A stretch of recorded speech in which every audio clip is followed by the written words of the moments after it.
বাড়িতে মিস্ত্রি লেগেছে 2 দিন ধরে। ওপরে ঘর হচ্ছে তো, আর এখন করছে দরজা, মানে ঘরে ঢুকতেই সামনের গেটটা করছে ঠাকুর ঘরে। ওইটা স্টিলের করছে, কাঠের করলে তো জলে নষ্ট হয়ে যেতে পারে, তার জন্য একবারে স্টিলের করছে। আর ওদিকে মা সবজি কাটছে, এদিকে আমি ঠাকুরকে পুজো দিচ্ছি।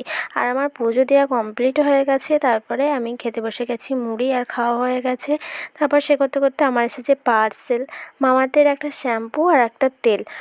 শ্যাম্পুটা হচ্ছে রোজমেরি আর তেলটা হচ্ছে অনিয়নের তেল।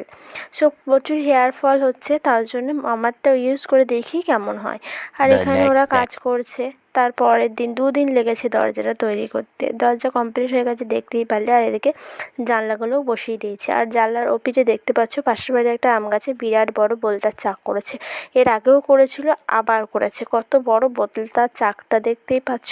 আর এটা ঠাকুর ঘরের জানলা। আমাদের ঠাকুর ঘরটার ছাদটা দেখা যায়, এরকম আমাদের পুরো ছাদটা।